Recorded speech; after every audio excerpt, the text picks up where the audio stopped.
All right, let's get into these topics. Let's start off with Steph Curry on the shot, boy. And, I have to highlight the positive stuff. And I understand nobody likes taking the medicine, even if it tastes good. But damn it, in this world today, especially in media, we don't highlight the good stuff enough, man. And I'm like, on this show, we got enough bandwidth.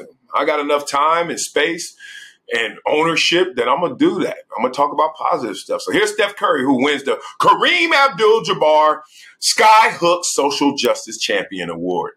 Skyhook is not a part of the award. Golden State Warriors guard Steph Curry, we know who he is, named the Kareem Abdul Jabbar Social Justice Champion Award winner. And the honor is named after who? Kareem, six-time NBA MVP, number 2 on the career scoring list, number 3 all time, I think, in NBA history in terms of greatness. What do y'all think? And it was given to the player who best embodies Abdul Jabbar's message of civil rights, Black empowerment, and racial equality. All right, I'm going to stop down when I hear Black empowerment because I know what they mean, but damn it, I got to make sure that people understand what is intended here. When you talk about equality, which I think is a fallacy in this respect, equality must exist in opportunities, but equality will never exist actualized and realized in experiences. Do you understand what I'm saying, y'all? So basically, we got to make sure that we have, they try to divide it now into equity and equality, and that's where I'm at. You got to make sure that you level the playing field in terms of, hey, here's your access to things. Hey, here's your opportunity to things. Yes. At the same time, and as soon as you give that access and opportunity, you are going to grade, you're going to score, you're going to judge that person you gave that to. And then if that person is not successful in that, they won't be treated equally or fairly. I just want everybody to understand that.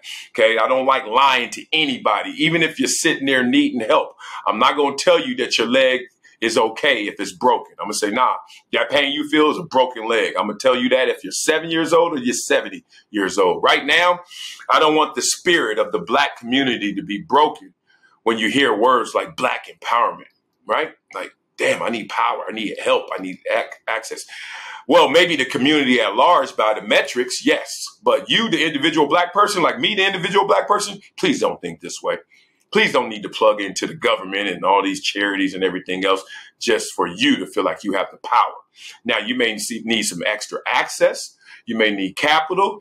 You may need support. You may need infrastructure. Yes, yes, yes. But damn it, you don't need no extra power. You already got that. So go inside yourself. Okay. So Steph Curry, 4-time NBA champion, 2-time MVP beast, selected based on his work in advocating for voting rights, gender and racial equity in sports, and food scarcity. That word used to get me, y'all. I used to say scarcity. Too much Scarface. In underserved communities. Curry is the co-chair of former First Lady Michelle Obama's When We All Vote initiative, along with athletes Chris Paul, Megan Rapinoe, and Janelle Monáe, who is letting it loose of late. If y'all don't know what I'm talking about with Janelle Monáe, she is letting them things hang. That's all I'm going to say. All right, so the initiative's mission is to increase participation in each and every election by helping to close the race and age gap. Additionally, as a participant in the leagues and player unions joint social justice focus coalition. That just don't even sound like it's working. Let me say that again. That does not sound like it's really being effective, but I may have misread it. The leagues and player unions joint social justice focus coalition. All right. Don't be hiding behind them words, League. Curry has pushed for the passage of the Freedom to Vote Act, which seeks to expand voter registration and voting access. All right. Let's talk about his underrated brand. Curry has provided scholarships for high school athletes. In 2019, announced a 6-year, $6 million commitment to fund the men's and women's golf teams at historically Black Howard University. All right. He got specific with it right there. Okay. Him and his wife, Aisha, hey girl, they continue to run the couple's Eat, Learn, Play Foundation, which focuses on childhood nutrition and physical activity in Oakland, California, where the Warriors played until moving to San Francisco. We know that. All right. So they provided over 2 million meals. Damn. They try to keep up with McDonald's. 2 million served, damn it. 500,000 books. I love that. to Oakland students and remodeled 4 playgrounds in the city. They doing some work up there. That's what I'm talking about. So the winner of the Kareem Abdul Jabbar Social Justice Champion Awards given $100,000 to the charity of his choice. And you know he picked his, right? Nope. Steph Curry said he picked the University of San Francisco Institute for Nonviolence and Social Justice, which, according to its website, investigates, illuminates, and advances the theory and practice of transformational nonviolence to confront and overcome injustice and systemic violence and contribute to the just resolution of communal conflict. Yeah, they're doing all that. As an athlete, I consistently leverage my platform to amplify advocacy and address the pervasive issue of systemic racism. Firmly believe that we must be vocal on both social media and in real life, taking tangible actions to affect real change in our society and for generations to come. All right, let me give Steph his props. Amazing work by an amazing dude, and he's making a real impact on the court and off the court. Now, I know a lot of players are doing the same thing, obviously not with the same platform as Steph Curry, but a lot of guys are giving their time, their talent, their treasure to the community. So I got to just give love to whoever you are out there, even if you don't win awards. You are winning the fulfillment conversation, and I know how good it feels, and I know how good that connection is making you feel and whoever you're connecting to. So that's love, right?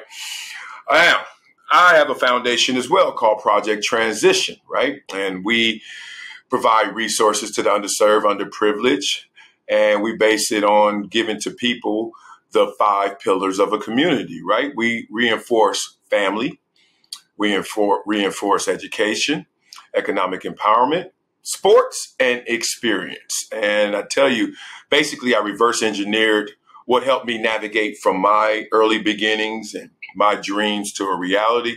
And it was really my family, just really wanting to give them better opportunities.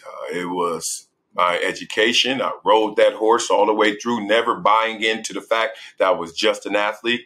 I knew I could do more in this world with my brain than my body. I also was a guy who knew that economic empowerment mattered because I was broke as hell on welfare and food stamps. And I just didn't feel good about myself in those moments. I mean, obviously, it was to take care of us and provide for our necessities. But man, feeling broke, even though I had the spirit of someone who was rich because I was well loved, I just didn't have money. I didn't have access. I wasn't even having real big world conversations about money and access. I wasn't thinking about legacy because I had no legacy to give and I had no legacy given to me. Sad, right?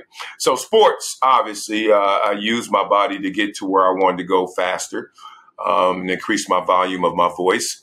And I think sports are very important because it brings community.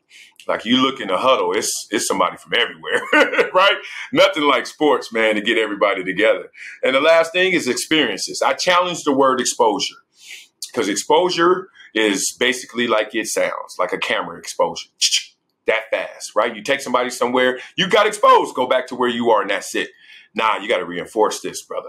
And that's why I say experiences. We coming back, right? We reinforcing this because I know what happens when you plant a seed in somebody and they go back to their familiar surroundings. People step on it. People try to just kill that dream before it could blossom, before that seed could blossom.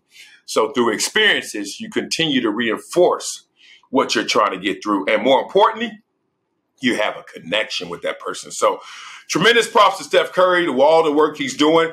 I just want to make sure everybody knows that they have the inner power.